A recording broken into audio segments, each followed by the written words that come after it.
चलो बच्चों, तो आज हम लोग मैथ्स में चैप्टर नंबर 9 शुरू करते हैं, जिसका नाम है algebraic expression and identities.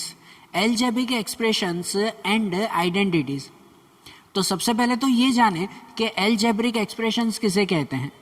Algebraic expressions या तो सिर्फ एक्सप्रेशंस, इसके बारे में आप लोगों ने आगे के स्टैंडर्ड्स में भी पढ़ा था कि जब कोई ऐसा टर्म लिखा जाता हो, हाँ ऐसा टर्म जब लिखा जाता हो कि जिसके अंदर नंबर्स एंड अल्फ़ाबेट साथ में हो, तो वो एक तरह से अलजेब्रिक एक्सप्रेशंस या तो सिर्फ एक्सप्रेशन कहे जाते हैं।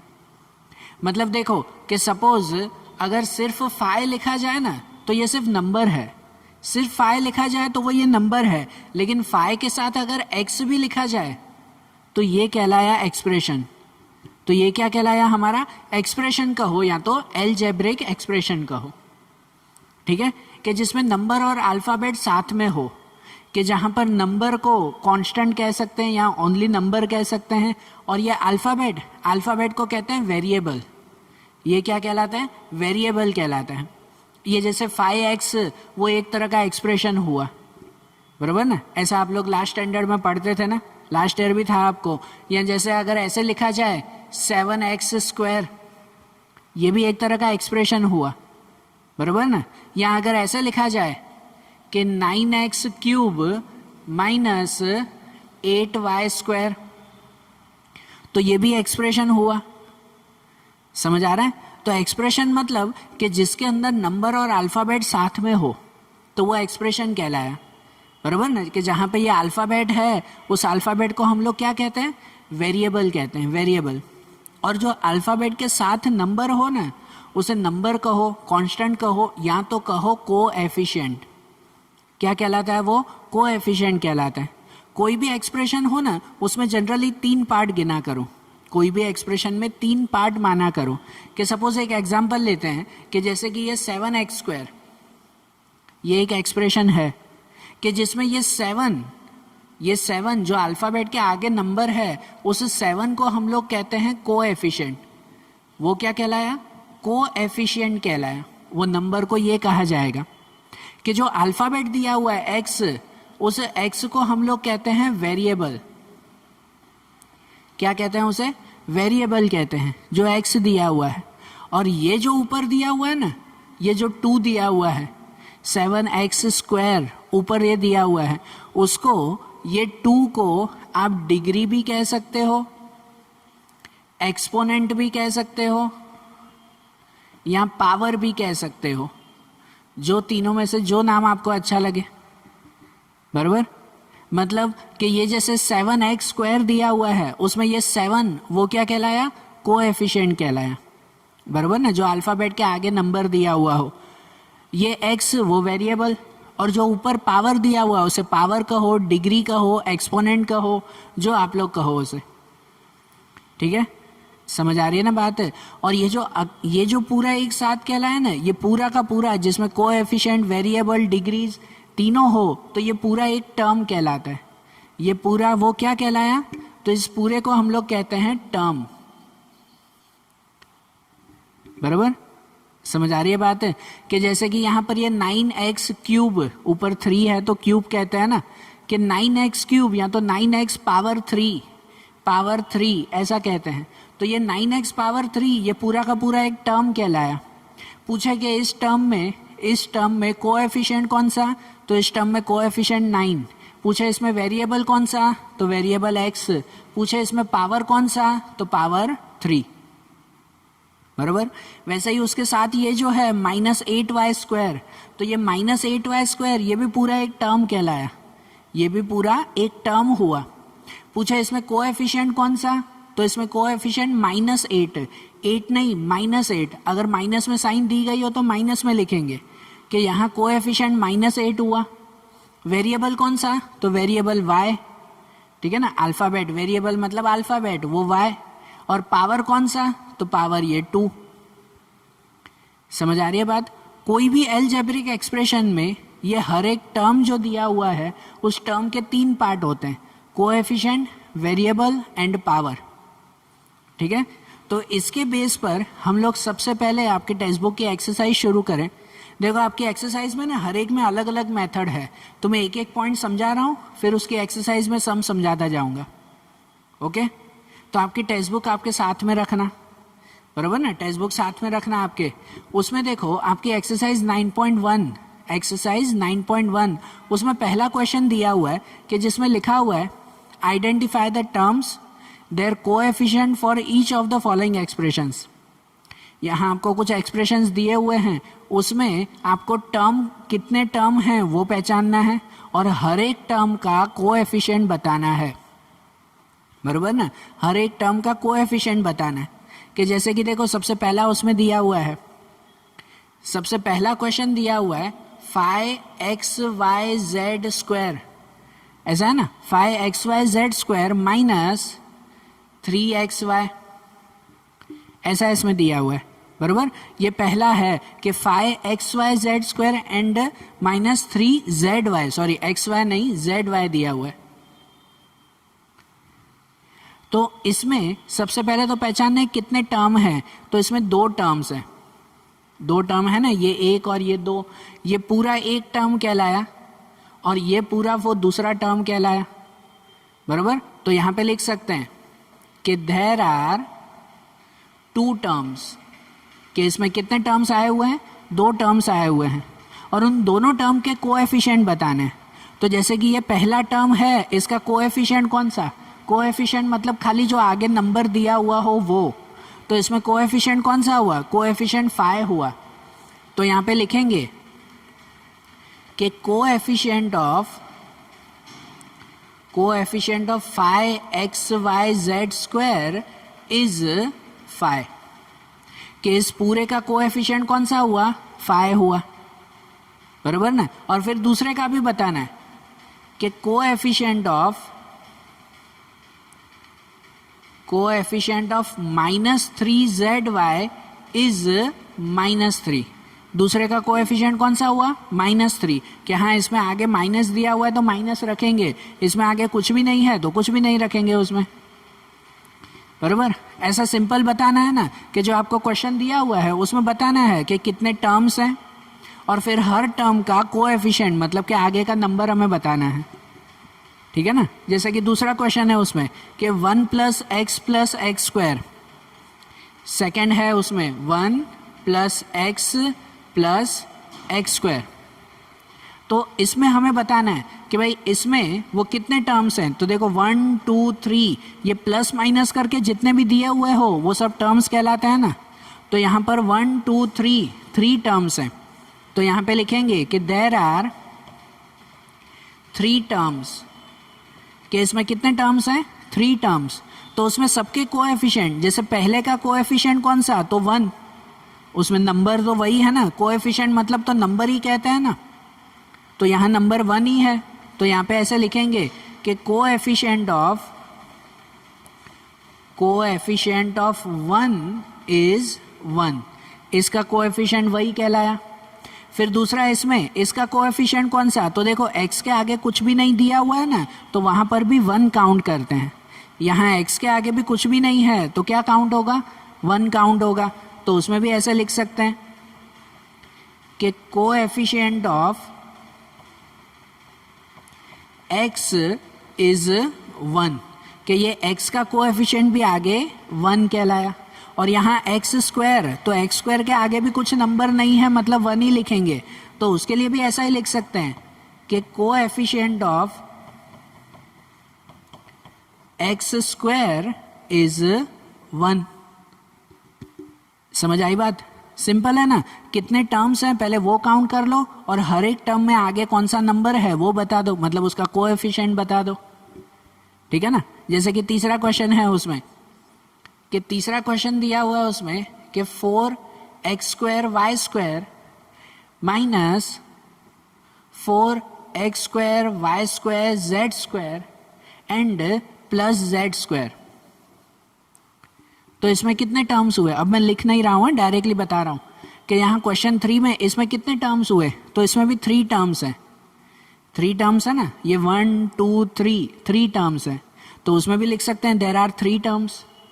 और सबसे पहला टर्म, तो इसका कोएफिशिएंट कौन सा, कि कोएफिशिएंट ऑफ 4x² y², तो उसका कोएफिशिएंट ये 4 हुआ, बराबर ना। दूसरे का कोएफिशिएंट कौन सा हुआ, तो दूसरे का कोएफिशिएंट -4 हुआ, बराबर, -4 कहलाया उसका कोएफिशिएंट। एंड तीसरे का कोएफिशिएंट, तो तीसरे का कोएफिशिएंट आगे कुछ भी नहीं तो 1, ठीक है। कोएफिशिएंट मतलब आगे का नंबर, ये 2 मत लिखना, उससे तो पावर कहते हैं, समझ आ रहा है ना। तो कोएफिशिएंट मतलब आगे का नंबर, इसमें कुछ भी नहीं तो 1 कहलाएगा, ऐसे कह सकते हैं ना उसमें, ठीक है ना।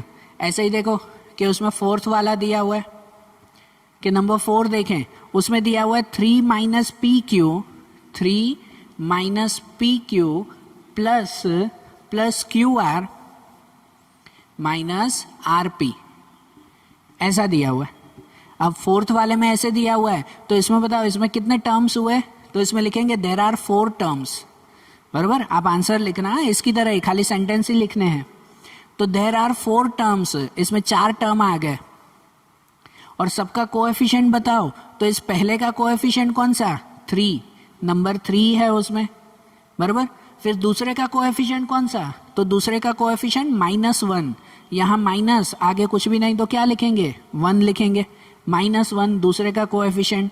तीसरे का कोएफिशिएंट कितना, +1 है ना, कोई नंबर तो है नहीं, 1 उसमें भी। और इसका कोएफिशिएंट कितना, तो इसका कोएफिशिएंट -1, ये माइनस में दिया हुआ है इसीलिए, बराबर। समझ आई ये भी बात है, नॉर्मल सबके कोएफिशिएंट लिखने हैं। फिर उसके बाद नंबर 5 में दिया हुआ है कि जिसमें क्वेश्चन है x/2 + y/2 - xy, ठीक है ना, x/2 y/2 एंड -xy। तो इसमें कितने टर्म्स हुए, तो इसमें लिखेंगे देयर आर 3 टर्म्स, 3 टर्म्स है ना, प्लस माइनस करके ये 1 2 3 टर्म्स हुए। उसमें पूछे पहले का कोएफिशिएंट कौन सा। अब यहाँ नोट करना है, यहाँ ध्यान देना कि इसमें पहले का कोएफिशिएंट कौन सा आएगा। तो देखो आगे कुछ नंबर नहीं है, लेकिन वो अपॉन में नंबर दिया हुआ है, तो इसलिए अगर पहले का कोएफिशिएंट लिखना है ना, तो इसमें ऐसे लिख सकते हैं, जस्ट ये बता रहा हूँ, पूरा डिटेल में लिखना कि कोएफिशिएंट ऑफ x/2 इज 1/2। इसका कोएफिशिएंट कौन सा हुआ पता है, 1/2 हुआ। यहाँ सिर्फ x दिया हुआ है और अपॉन में 2 है, तो उसको 1/2 लिखेंगे। जैसे देखो यहाँ पर 4x², 4 आगे दिया हुआ था, तो उसका कोएफिशिएंट 4 ही लिखते थे ना, बराबर ना। लेकिन यहाँ 2 नीचे दिया हुआ है, तो उसका कोएफिशिएंट लिखेंगे 1/2, बराबर। वैसे ही इसमें भी कि y/2 का कोएफिशिएंट कौन सा, तो उसका कोएफिशिएंट भी 1/2 ही आएगा, ठीक है। कि इसका कोएफिशिएंट कौन सा आएगा, तो इसका कोएफिशिएंट भी 1/2। और इसमें तो नॉर्मल ही है ना, अपॉन में कुछ भी नहीं दिया हुआ है। जब अपॉन में हो ना, इसमें और आगे किसी में भी नहीं था ऐसा, जब अपॉन में नंबर दिया हुआ हो तो उसका कोएफिशिएंट भी अपॉन में ही लिखेंगे, बराबर ना। और इसमें ये -xy, तो इसके आगे कुछ भी नहीं, तो इसका कोएफिशिएंट लिखेंगे -1। क्या लिखेंगे इसका कोएफिशिएंट, -1 लिखेंगे, बराबर। आ रही है बात समझ में। तो ये इनके भी कोएफिशिएंट हो गए। और ऐसा ही नंबर 6 दिया हुआ है कि नंबर 6 में है 0.3a and -0.6ab plus 0.5b। तो इसमें भी बताओ कितने टर्म्स हुए, तो इसमें भी 3 टर्म्स हुए, 3 टर्म्स हुए ना। कितने टर्म्स हुए, 3 टर्म्स, 1 2 एंड 3। अब इन 3 टर्म्स में सबसे पहला टर्म, तो इसका कोएफिशिएंट कौन सा, कोएफिशिएंट मतलब जो अल्फाबेट के आगे नंबर दिया हुआ है, ए के आगे कौन सा नंबर है, 0.3, सिर्फ 3 मत लिखना, कौन सा नंबर, 0.3। तो इसका कोएफिशिएंट कितना हुआ, 0.3 हुआ, बराबर। इसका कोएफिशिएंट कितना हुआ, तो इसका कोएफिशिएंट -0.6। क्या हुआ इसका कोएफिशिएंट, -0.6 हुआ, बराबर। और इसका कोएफिशिएंट, तो इसका कोएफिशिएंट +0.5, ठीक है। क्या हुआ, +0.5। समझ आ रही है बात, ठीक है ना। तो देखो ये इस तरह से सब में कितने टर्म्स हैं और उन सब के कोएफिशिएंट कौन से, ये ध्यान आया ना, बराबर ना। तो ये पहले क्वेश्चन में सबके आंसर बरोबर लिखना, हाँ, जैसे इसमें फर्स्ट और सेकंड में लिखे वैसे इन सब में भी लिखना बरोबर आंसर्स। अब देखो इसके बाद सेकंड क्वेश्चन पे चलें, लेकिन फिर से थोड़ी सी थियरी समझ लें। अब देखो आपने ये सब टर्म समझने तो सीखे ना, बरोबर ना, ये सब टर्म तो सीख गया ना। तो इस टर्म के हिसाब से ये एक्सप्रेशन के, अलजेब्रिक एक्सप्रेशन के कुछ टाइप्स आते हैं। टर्म्स के अकॉर्डिंग उसके क्या बनते हैं, कुछ टाइप्स बनते हैं, कि जिन टाइप्स के बारे में अब हम लोग समझे कि टाइप्स मतलब कौन कौन से। तो देखो टर्म्स के हिसाब से कि जिसमें सिर्फ वन टर्म हो ना, जिसमें सिर्फ वन टर्म, एक ही टर्म हो, तो उस एक्सप्रेशन को हम लोग कहते हैं मोनोमियल। उस एक्सप्रेशन को क्या नाम देते हैं, मोनोमियल नाम देते हैं, बराबर। जिस एक्सप्रेशन के अंदर टू टर्म्स हैं, कि जिसके अंदर टू टर्म्स हैं, तो उसे नाम देते हैं बाइनोमियल। उसे क्या नाम देते हैं हम लोग, बाइनोमियल नाम देते हैं। और जिसके अंदर थ्री टर्म्स हैं, जिस एक्सप्रेशन के अंदर थ्री टर्म्स आए हुए हो, तो उसे नाम देते हैं ट्राइनोमियल। क्या नाम देते हैं, ट्राइनोमियल। और तीन से ज्यादा हो ना, अगर तीन से ज्यादा अगर टर्म हो, मोर देन थ्री, फिर बोले हो 4, 5, 6 कितने भी हो, मोर देन थ्री टर्म्स, तो अगर थ्री से ज्यादा टर्म्स हो तो उसे हम लोग नाम देते हैं पॉलिनोमियल्स। इसके बारे में अलग से आपको चैप्टर आता है ना पूरा, पॉलिनोमियल्स, बराबर, कि जिसमें तीन से ज्यादा टर्म्स हो वो, बराबर। तो देखो जैसे कि अगर जस्ट एग्जांपल कि आपको खाली ये 5x कहा जाए, तो ये 5x अकेला है ना, इसके साथ प्लस माइनस करके कुछ भी दिया हुआ नहीं है, तो ये अकेला, तो इसे क्या कहेंगे हम लोग, ये मोनोमियल है। क्या कहलाया, मोनोमियल। जैसे ये 7x स्क्वायर, तो ये 7x स्क्वायर अकेला है, एक ही टर्म है, तो उसमें उसे क्या कहेंगे, उसे भी मोनोमियल कहेंगे, कि जिसमें वन टर्म सिर्फ आता हो, बराबर। अब जैसे ये है कि 9x क्यूब या 9x power 3 minus 8y power 2, तो अब इसमें दो टर्म आ गए ना, माइनस करके दो दिए हुए हैं ना, तो अगर ये दो टर्म्स हैं तो उसे हम लोग क्या कहेंगे, बाइनोमियल कहेंगे, बराबर। किसी में भी कोई भी नंबर क्यों ना हो, जैसे इसमें भी दो टर्म थे ना, तो ये पूरा क्या कहलाया, बाइनोमियल कहलाया, बाइनोमियल एक्सप्रेशन, बराबर। कि जैसे इसमें, तो इसमें थ्री टर्म्स थे ना, 1 2 3, थ्री टर्म्स हैं, तो उसे भी हम लोग क्या कहेंगे, ट्राइनोमियल कहेंगे। ये थ्री टर्म्स हैं, तो यहाँ पर थ्री टर्म्स को उसे क्या नाम देंगे, ट्राइनोमियल नाम देंगे, बराबर के नहीं। कि जैसे यहाँ पर भी थ्री टर्म्स थे, जस्ट एग्जाम्पल ये तो बता रहा हूँ कि भाई अगर इसमें भी थ्री टर्म्स हैं तो उसे भी क्या नाम देंगे, ट्राइनोमियल नाम देंगे। समझ आ रही है बात। तो जिसमें एक टर्म हो तो उसे मोनोमियल कहते हैं, दो टर्म हो तो बाइनोमियल, तीन हो तो ट्राइनोमियल, और तीन से ज्यादा हो तो पॉलिनोमियल, ठीक है। तो अब आपके एक्सरसाइज में जो सेकंड क्वेश्चन है ना, वो सेकंड क्वेश्चन देखो, उसमें यही लिखा हुआ है कि classify the following polynomials as monomial, binomial and trinomial, and which polynomial do not fit any of this three categories. आपको यहाँ पे सब है ना, कॉमा कॉमा करके सब दिया हुआ है, और उसमें बताना है कि कौन सा बाइनोमियल है, कौन सा मोनोमियल है, कौन सा ट्राइनोमियल है। इसकी तरह एक टर्म वाला मोनोमियल, बाइनोमियल, ट्राइनोमियल, और जो तीनों में ना आता हो तो वो भी बताना है। एक्चुअली तीनों में ना आता हो तो उसे पॉलिनोमियल कहते हैं, लेकिन यहाँ बताना है जो तीनों में ना आता हो वो, बराबर। ऐसे चेक करेंगे ना उसमें, तो इसे रफ कर दूं, ठीक है, इसे रफ करें तो फिर सेकंड क्वेश्चन लिखें उसमें, बराबर। तो देखो कि अब मैंने यहाँ पर सब क्वेश्चन ही लिख दिए। आपका एक्सरसाइज 9.1 में सेकंड क्वेश्चन, कि जिसमें हमें क्लासिफाई करना था ना, मोनोमियल, बाइनोमियल, ट्राइनोमियल, और जो तीनों में ना आता हो वो भी बताना था, बराबर। तो मैंने यहाँ पर सब क्वेश्चन लिख दिए, आपकी टेक्स्ट बुक में कॉमा कॉमा करके दिए हुए थे। अब हमें इसमें बताना है कि ये कौन सा टर्म है। कि जैसे देखो सबसे पहला x प्लस वाई, ऐसे दिया हुआ x प्लस वाई, दो हो गए ना प्लस करके, दो टर्म्स हैं, तो ये दो टर्म्स है, मतलब ये कौन सा कहलाया, बाइनोमियल कहलाया, बराबर ना, बाइनोमियल कहलाया। तो इसके सामने सिर्फ आप लोग लिख सकते हो आंसर में, कि इसके सामने क्या लिख सकते हैं, कि बाइनोमियल, कि ये कौन सा टर्म है, बाइनोमियल टर्म है, बराबर। सबके सामने सिर्फ यही लिखना है कि जैसे ये 1000, सिर्फ 1000 अकेला ही नंबर है, तो सिंगल टर्म को हम लोग क्या कहते हैं, मोनोमियल कहते हैं, बराबर ना। तो 1000 के सामने क्या लिख देंगे, मोनोमियल है ये, बराबर।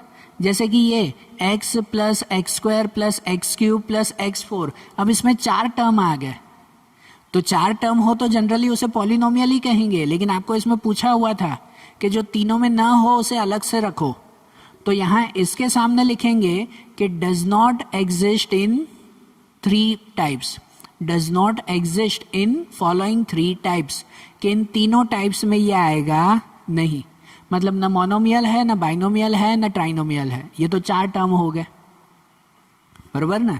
जैसे कि ये 7 प्लस वाई प्लस 5x, अब इसमें 1 2 3 टर्म्स हैं, तो 3 टर्म्स है मतलब इसे क्या कहेंगे, ट्राइनोमियल कहेंगे, बराबर ना। 3 टर्म्स को क्या नाम देते हैं, ट्राइनोमियल नाम देते हैं, बराबर।